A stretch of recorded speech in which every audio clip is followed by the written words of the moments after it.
The next thing so I'm now switching topic a little bit, and I'm asking, well, considering we've just said that we want to end this area of extensive economic growth, what traction do we have with the idea of a politics of limits? That's to say, a recognition of these limits.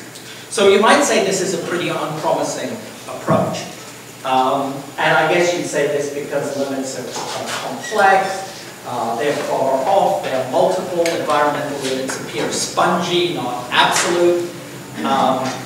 You also might say that contemporary institutions of extensive growth, we've been living with them for a couple of hundred years. In particular, the kind of bargain with the creation of the welfare state. We have representative democracy, the welfare state. We have rapid economic development, and growth seems essential for social stability. And also democratic systems are kind of famous for dithering and giving preference to powerful leaders. So all of this might say, well, you know, it's rather an unpromising way to go to start talking about a politics of limits. So what I want to suggest is that there is actually an underlying affinity between limits, politics, and the state, which we don't make enough play of. So I guess the first thing we would say is if you think about political theory and arguments about politics, limits have always been critical to those arguments. And if you think about Aristotle's discussion about, you know, how big can the polis be? What's the size, appropriate size of the political community?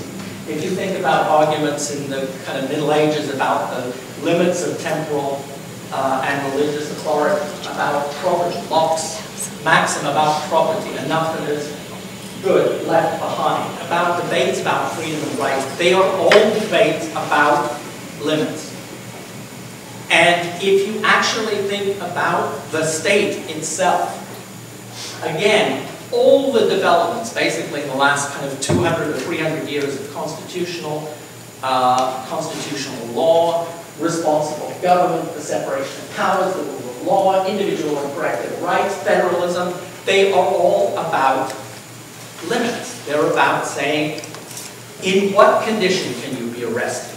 What are the limits? Think about the right of habeas corpus. Every right of an individual is also a limit on everyone else to do things to that individual.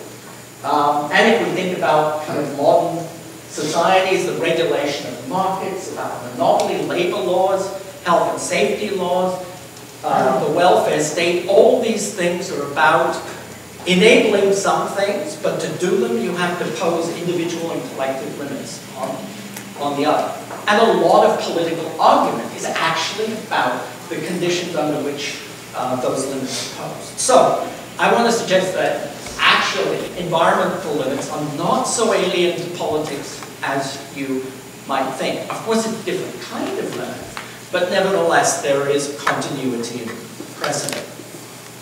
Okay, so briefly then, so what do we say about a policy of environmental limits? Well, it's one that would gradually wind down an extensive growth economy. It's one that would keep human activity within the environmental envelope, if you like. It develops political ideas, structures, and practices necessary to make this so. And it sets the problem of living with environmental limits explicitly at the core of political debate. So here are just a few observations about developing such a politics. First, each of the four sorts of limits that I talked about at the beginning would have to find its place in such a politics. But the foundation would be the material interaction between human societies and the natural environments that surround them. Secondly, it would need to be a politics of opportunities and realization. So if you think about, I've argued that politics and the idea of limits is inherent in the notion of the state and of government. But we don't justify those things by saying, well, you really want to have limits. we justify them by the thing for which the limits are enacted. So, for instance, individual rights entail limits. But we make a fuss about the rights, not about the fuss, but you've got to be good and not violate anyone else's rights. It's the positive aspect that you have the rights that we emphasize. So, if we're thinking about a politics of environmental limits, we have to think very deeply about what that politics enables, and not just about what it restrains. Thirdly, that it's a politics of social, necessarily a politics of social transformation. In my view, we're thinking about long-term major transitions over a number of generations.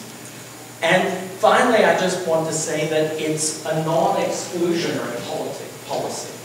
In other words, in my view, a politics of limits should not subsume all other political aspirations and human goals. On the contrary, I suggest that there are going to be all sorts of new issues that come up, as well as all the old issues about justice and welfare and rights and entitlement and all the stuff that makes up kind of everyday politics. And new issues will be things around biotechnology, nanotechnology, the vast extension of the human life, virtual living, space. I mean, you can put in here what you want, but human politics and aspirations will not, I think, be simply reduced to coming to terms with environmental limits. So now very briefly, 4 worries about this kind of broad brushstrokes image that I've mentioned.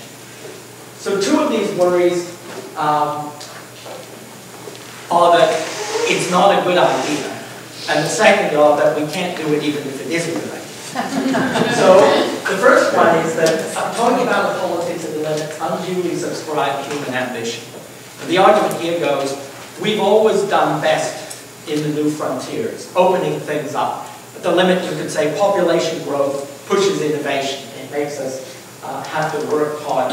If you start talking about the politics of limits, you will restrain human ambition, and ultimately you'll make way for some other society which doesn't hesitate to use the resources around it because of these namby-pamby, limity type ideas. The second one is that politics of limits can serve to justify existing or normal inequalities. If things are getting scarce and limited, then we need to ration, and who's going to get and who isn't going to get.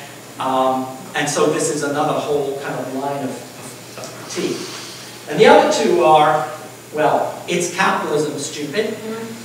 Basically, the point is here, it's the entire foundations of the economic system, so there's no point talking about politics of limits, because every time you get near doing something positive, when you're near something that's the vital interests, if you like, the system will knock you down. And the last one is that the voters will never go for it. You can talk about this as much as you want, but there will always be an opportunist politician who will promise one more round of the good life, and they will be the one that gets elected, not the one who's wringing their hands about doing the work. Now, you can easily see how you can give a talk on each one of these 4 ideas and see what mileage there is and how would you respond. Obviously, I can't do that, but I think that, in fact, there are, without trivializing the points, there are important arguments that can be made in relation to each of them. So I don't think it circumscribes ambition. I think it means some things we will be controlled or limited, but that simply opens up the space on other dimensions for innovation and dynamism and so on. Justifying inequalities, well, you could turn it back and say not doing something about a politics of limits means that we are more likely to get into an exacerbation of inequalities than doing something about it. Well, yes, it is capitalism in part. But even if you think that that is the problem, how are you going to change it? And here I argue that the politics of limits is something that is one way to take forward this issue. And the voters will never go for it. Well, maybe, but maybe not, because we've seen democracies can adjust to, they certainly seem to be most argument for belt-tightening in hard economic times on economic ground. So democracies can sometimes learn and take hard decisions. But this, of course, may also open up debates about changing the forms of democracy we have are not necessarily absolute, and they may need to be changed or reformed to push forward a politics of limits.